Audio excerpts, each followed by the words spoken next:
ఓం శ్రీ గణేశాయ నమః. ఓం శ్రీ వేదవ్యాసాయ నమః. ఓం నమో భగవతే వాసుదేవాయ. మహాభారత గ్రంథ పారాయణలో భాగంగా మనం ఈరోజు 297వ రోజుకు వచ్చేసాము. భీష్మ పర్వంలో ఉన్నాము. శ్రీమద్ భగవద్గీతలోని 2వ అధ్యాయంలోనికి వచ్చేసాము. సాంఖ్యయోగము.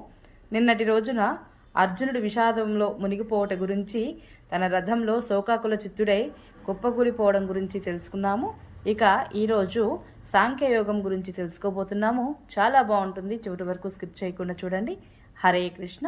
నారాయణం నమస్కృత్య నరం చైవ నరోత్తమం దేవీం సరస్వతిం వ్యాసం తతో జయముద్ధీరయేత్. సంజయుడు చెబుతున్నాడు, ఆ రీతిగా జాలితో నిండిపోయి కనుల నీరు నిండగా విషాదంలో ఉన్న అర్జునుడితో మధుసూదనుడు ఇలా పలికాడు.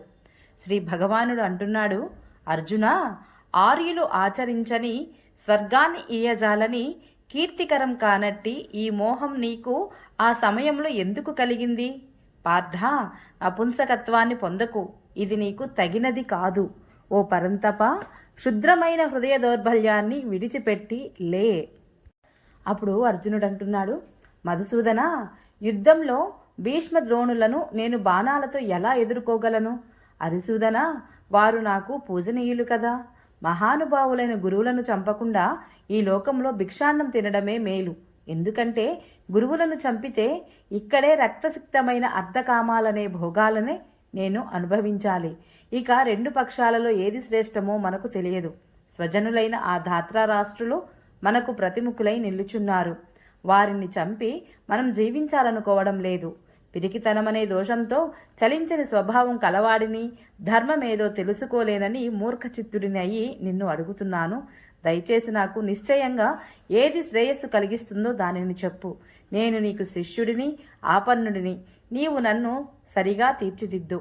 ఈ భూమిలో నిష్కటంకమైన సమృద్ధమైన రాజ్యాన్ని గాని, దేవతలందరిపైన ఆధిపత్యాన్ని గాని పొంది కూడా ఇంద్రియాలను శోషింపచేస్తున్న ఈ శోకం నాకు ఎలా తొలగిపోతుందో తెలుసుకోలేకపోతున్నాను అన్నాడు.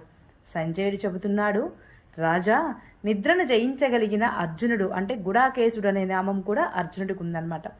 ఋషికేశునితో ఇలా అని నేను యుద్ధం చేయను అని గోవిందుడితో పలికి మిన్నకుండిపోయాడు.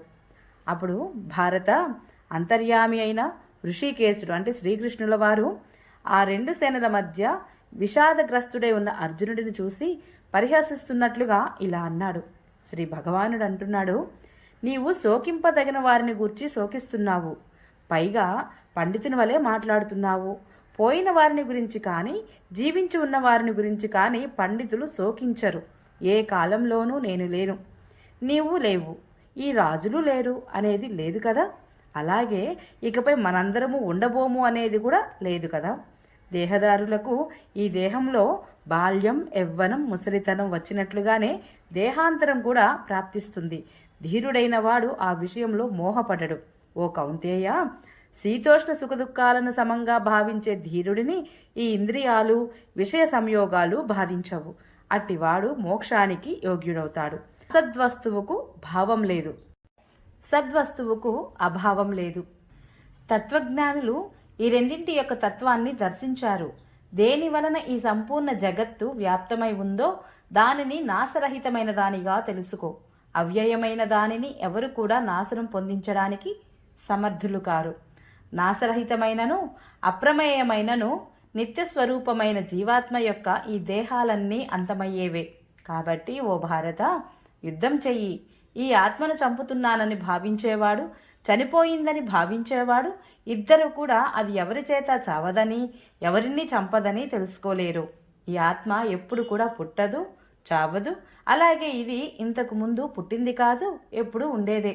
ఎందుకంటే ఇది జన్మలేనిది, నిత్యమైనది, శాశ్వతమైనది, సనాతనమైనది. శరీరం నశించినా కూడా నశించినది. కాబట్టి కుంతిపుత్ర, ఈ ఆత్మ నాశరహితమైనదని, నిత్యమని, పుట్టుకలేనిదని, అవ్యయమని తెలుసుకున్నవాడు ఎలా ఎవరిని చంపిస్తాడు? లేక ఎలా ఎవరిని చంపుతాడు? మనుష్యుడు పాతబడిన వస్త్రాలను వదిలి కొత్త వాణిని స్వీకరించినట్లుగానే జీవుడు కూడా జీర్ణమైన శరీరాలను వదిలి ఇతరమైన నూతన దేహాలను పొందుతాడు. ఈ ఆత్మను ఆయుధాలు నరుకలేవు, దీనిని అగ్ని దహించలేదు, నీరు దీనిని తడుపలేదు, గాలి శుష్కింప చేయలేదు. ఎందుకంటే ఈ ఆత్మ అచ్ఛేద్యము, ఆదాహ్యము, ఆక్లేద్యము, అశోష్యము కూడా. నిత్యము, సర్వగతము, స్థాణువు, అచలము, సనాతనము. ఈ ఆత్మ అవ్యక్తము, అచింత్యము, అవికారము అని చెప్పబడుతోంది. కాబట్టి దీనిని ఇట్టిదిగా తెలుసుకుని శోకించతగదు. అలా కాక ఈ ఆత్మ నిత్యము పుడుతూ ఉంటుందని, నిత్యము మరణిస్తూ ఉంటుందని నీవు అనుకున్నా మహాబాహు, దానికి కూడా నీవు శోకింపతగదు. ఎందుకంటే పుట్టిన వానికి మరణం తప్పదు, అలాగే చనిపోయిన వానికి పుట్టుక తప్పదు. కాబట్టి ఏ ఉపాయము లేని ఈ విషయమై నీవు శోకింపదగదు. భారత, ప్రాణులన్నీ పుట్టుకకు ముందు వ్యక్తం కావు, అలాగే మరణించిన తరువాత కూడా వ్యక్తం కావు. కేవలం నడుమనే వ్యక్తమవుతూ ఉంటాయి. ఇక అలాంటప్పుడు శోకించడం ఎందుకు? ఈ ఆత్మను ఒకానొకడు ఆశ్చర్యంగా చూస్తాడు, అటువంటి వాడే ఇంకొకడు దీనిని ఆశ్చర్యంగా వర్ణిస్తాడు, మరొకడు దీనిని గూర్చి ఆశ్చర్యంగా వింటాడు. ఒక్కొక్కడైతే విన్నప్పటికీ కూడా దీనిని గూర్చి తెలుసుకోలేడు. భారత, ఈ ఆత్మ సర్వదేహాలలోనూ ఎప్పుడూ అవధ్యమే అవుతుంది. కాబట్టి సమస్త ప్రాణుల గురించి నీవు శోకింపనవసరం లేదు అన్నాడు. స్వధర్మాన్ని చూచి కూడా నీవు భయపడనక్కరలేదు. క్షత్రియునికి ధర్మబద్ధమైన యుద్ధం కంటే శ్రేయస్కరమైనది వేరొకటి లేదు. కాబట్టి పార్థ, తెరచిన స్వర్గద్వారం వంటి యాదృశ్చికంగా సమకూడే ఇటువంటి యుద్ధము భాగ్యవంతులైన క్షత్రియులకు మాత్రమే లభిస్తుంది. ఒకవేళ నీవు ఈ ధర్మ్యమైన సంగ్రామాన్ని చేయకపోతే అప్పుడు నీవు స్వధర్మానికి కీర్తిని కూడా కోల్పోయి పాపాన్ని పొందుతావు. జనులందరూ చిరకాలం ఉండే నీ అపకీర్తిని గురించి చెప్పుకుంటారు. గౌరవం కలవానికి అపకీర్తి అనేది మరణానికి మించినది. భయం చేత నీవు యుద్ధాన్ని విరమించావని మహారథులందరూ అనుకుంటారు. వారి దృష్టిలో ఇంతవరకు గౌరవింపబడిన నీవు చులకనవుతావు. నీ శత్రువులు నీ సామర్థ్యాన్ని నిందిస్తూ అనరాని మాటలు పెక్కులంటారు. అంతకంటే మిక్కిలి దుఃఖం ఇంకేముంటుంది? చనిపోయి స్వర్గం పొందుతావు, జయిస్తే రాజ్యాన్ని అనుభవిస్తావు. కాబట్టి కౌంతేయ, యుద్ధానికి కృతనిశ్చయుడవై లెమ్ము. సుఖదుఖాలయందు, లాభాలాభాలయందు, జయాజయాలయందు సమభావం వహించి యుద్ధానికి సిద్ధపడు. అలా చేస్తే నీకు పాపమంటదు అని సెలవిచ్చారు. ఈ బుద్ధి నీకు జ్ఞానయోగ విషయకంగా చెప్పబడింది. కర్మ విషయకంగా దీనిని విను. పార్థ, ఏ బుద్ధితో నీవు ఉన్నా కర్మబంధాలను చక్కగా విడిచిపెట్టాలి. ఈ కర్మయోగంలో ఆరంభానికి నాశనము లేదు, ఫలస్వరూపమైన దోషము లేదు. పైగా ఈ కర్మయోగ స్వరూపమైన కొద్ది ధర్మ సాధనం కూడా జన్మ మృత్యు రూపమైన మహాభయం నుండి రక్షిస్తుంది. కుంతీపుత్ర, ఈ కర్మయోగంలో నిశ్చయాత్మకమైన బుద్ధి ఒకటే. స్థిరబుద్ధి లేని అవివేకులైన సకాములైన వారి యొక్క బుద్ధులు అనేక భేదాలతో అనంతంగా ఉంటాయి. పార్థ, భోగపరాయణులైన కర్మకాండను చెప్పే వేద వాక్యాలయందే ఆసక్తి కలిగినట్టి, స్వపరాయణులైనట్టి, ఆ స్వర్గానికంటే పొందదగినది వేరేది లేదని చెప్పునట్టి అవివేకులు భోగైశ్వర్యాలు పొందడానికి అనేక రకాల విశేషమైన క్రియలను గూర్చి వర్ణించే జన్మరూపమైన కర్మఫలాలను ఇచ్చే అందమైన ఇలాంటి మాటలను చెబుతూ ఉంటారు. ఈ మాటలతో కొల్లగొట్టబడిన మనసుల కల భోగైశ్వర్య పరాయణులకు భగవంతుని యందు నిశ్చయాత్మకమైన బుద్ధి ఉండదు. అర్జున, వేదాలు పైన చెప్పినట్లుగా త్రిగుణాల యొక్క కార్యరూపమైన సమస్త భోగాలను, వాటి సాధనాలను ప్రతిపాదించేవే. కాబట్టి నీవు వాటి యందు ఆసక్తి లేక త్రిగుణ రహితుడవై, హర్ష శోకాది ద్వంద్వాలు లేనివాడివై, నిత్యము పరమాత్మయందే నిలిచిన వాడివై, యోగక్షేమాలను కోరని వాడివై, ఆత్మవంతుడవై అంటే మనసును జయించిన వాడివై ఉండు. నీరు పొంగి ప్రవహిస్తున్న జలాశయాలను చుట్టూ ఉన్నవానికి చిన్న జలాశయంతో ఎంత అవసరం ఉంటుందో, బ్రహ్మతత్వాన్ని తెలుసుకున్నవానికి సమస్త వేదాలు అంతే అవసరమవుతాయి. నీకు కర్మ చేయడంలోనే అధికారం ఉంటుంది. ఆ కర్మ ఫలాల యందు ఎప్పుడు అధికారం లేదు. కర్మఫలాలకు నీవు కారకుడువు కాకు, అలా అని కర్మ చేయకుండా ఉండడంలో ఆసక్తి కలవాడవు కాకు. ధనంజయ, ఆసక్తిని విడిచి సిద్ధించడము సిద్ధించకపోవడము అనే రెండింటి యందు సమభావం కలిగి యోగస్థితుడవై కర్మలను ఆచరించు. సమత్వమే యోగమని చెప్పబడుతోంది. సమత్వరూపమైన ఈ బుద్ధి యోగం కంటే సకామ కర్మ అత్యంతము క్రింది స్థాయికి చెందినది. కాబట్టి ధనంజయ, సమత్వ బుద్ధినే నీవు శరణు కోరు.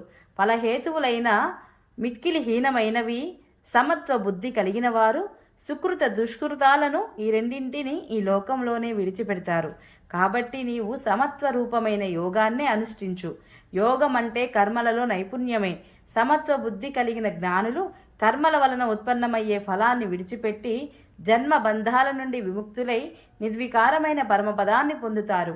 నీ బుద్ధి మోహ కాలుష్యాన్ని ఎప్పుడు చక్కగా తరింపగలుగుతోందో అప్పుడు నీవు వినవచ్చే ఇహపరలోకమైన సంబంధమైన అన్ని విషయాల పట్ల వైరాగ్యాన్ని పొందుతావు. అనేక రకాలుగా విన్న మాటల చేత విచలితమై నీ బుద్ధి భగవంతుని యందు చలనము లేకుండా నిశ్చలంగా ఎప్పుడు ఉంటుందో అప్పుడు భగవత్ ప్రాప్తి రూపమైన యోగాన్ని నీవు పొందగలవు. అప్పుడు అర్జునుడు అడుగుతున్నాడు, కేశవ, సమాధి స్థితి పొందిన స్థితప్రజ్ఞుడి లక్షణం ఎలా ఉంటుంది? స్థితబుద్ధి ఎలా ఉంటాడు? స్థితబుద్ధి ఎలా మాట్లాడతాడు? ఎలా నడుచుకుంటాడు? శ్రీ భగవానుడు చెబుతున్నాడప్పుడు, అర్జున, మనసులోని కోరికలన్నింటినీ వదిలివేసినప్పుడు ఆత్మలోనే సంతుష్టి చెందినప్పుడు స్థితప్రజ్ఞుడని అంటారు. ఆత్మలోనే సంతుష్టి చెందినప్పుడు స్థితప్రజ్ఞుడని అంటారు. దుఃఖాలు వచ్చినప్పుడు మనసులో ఉద్వేగం చెందనట్టి, సుఖాలు కలిగినప్పుడు వాటిపై కోరిక లేనట్టి, రాగం భయం క్రోధం వదిలివేసినట్టి మునిని స్థితబుద్ధి అంటారు.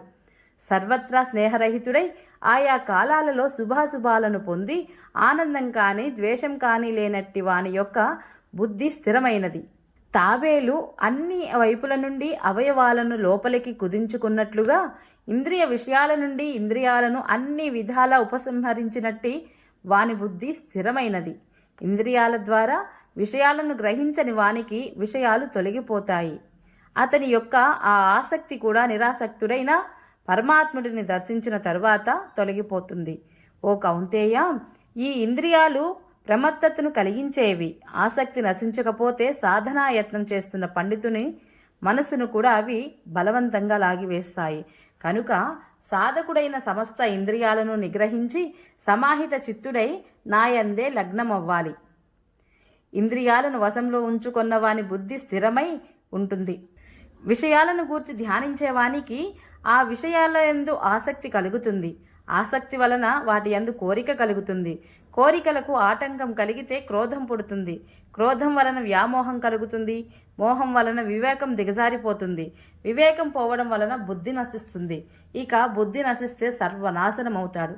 వశీకృత చిత్తుడు తనకు ఆధీనమైన రాగద్వేషరహితమైన ఇంద్రియాలతో విషయాల యందు చరిస్తున్న శాంతత్వాన్ని పొందుతాడు. అట్టి శాంతత్వాన్ని పొందిన వానికి సమస్త దుఃఖాలు నశించిపోతాయి. కనుక ప్రసన్న చిత్తుడైన వాని బుద్ధి శీఘ్రంగా అన్ని వైపుల నుండి నివృత్తి అయ్యి చక్కగా పరమాత్మయందు స్థిరపడుతుంది. మనోనిగ్రహము ఇంద్రియ నిగ్రహము లేనివానికి నిశ్చయాత్మకమైన బుద్ధి ఉండదు. అటువంటి వాని అంతఃకరణంలో భావన అనేది కూడా ఉండదు. భావన లేకపోతే ఇక శాంతి ఉండదు. శాంతి లేని వానికి సుఖం ఎలా ఉంటుంది? విషయాలలో చరించే ఇంద్రియాలను అనుసరిస్తున్న మనస్సు వాయువు నీటిలోని నౌకను హరించి వేసినట్లుగా బుద్ధిని హరించివేస్తుంది. కాబట్టి మహాబాహు, ఇంద్రియాలు ఇంద్రియ సుఖాల నుండి అన్ని విధాలా నిగ్రహింపబడినట్లే బుద్ధి స్థిరంగా ఉంటుంది. ప్రాణులందరికీ రాత్రి అయినప్పుడు స్థితప్రజ్ఞుడైన యోగి మేలుకొని ఉంటాడు. ప్రాపంచిక సుఖం కోరుకునే ప్రాణులందరూ మెలకువగా ఉన్నప్పుడు భగవంతుడిని దర్శించే యోగికి అది రాత్రి అవుతుంది. అన్ని వైపుల నుండి నదీ జలాలు వచ్చి నిండిన స్థిరంగా మార్పు చెందని సముద్రంలాగా భోగాలన్నీ చేరినా కూడా స్థితప్రజ్ఞుని మనస్సు వికారం లేకుండానే ఉంటుంది. అతడు భోగాలను కోరుకోడు, పరమ శాంతిని పొందుతాడు. సమస్త కోరికలను విడిచి అహంకారం మమకార రహితుడై నిస్పృహుడై ఉండేవాడు శాంతిని పొందగలుగుతాడు. అర్జున, ఇది బ్రహ్మను పొందిన వాని యొక్క స్థితి. దీనిని పొందిన యోగి ఎప్పుడూ మోహానికి లోను కాడు. ఇక మరణ సమయంలో కూడా ఈ బ్రాహ్మీ స్థితి అందే ఉండి బ్రహ్మానందాన్ని పొందుతాడు అని కృష్ణ భగవానుడు అర్జునుడితోటి చెప్పడం జరిగింది. ఓం నమో భగవతే వాసుదేవాయ. ఈరోజు పారాయణ ఇంతటితో సమాప్తం. రేపు మనము శ్రీమద్ భగవద్గీతలోని 3వ అధ్యాయము కర్మయోగం గురించి చెప్పుకుందాము. ఈ వీడియో మీకు నచ్చినట్లయితే please subscribe my channel, like, share, comment please. Thank you.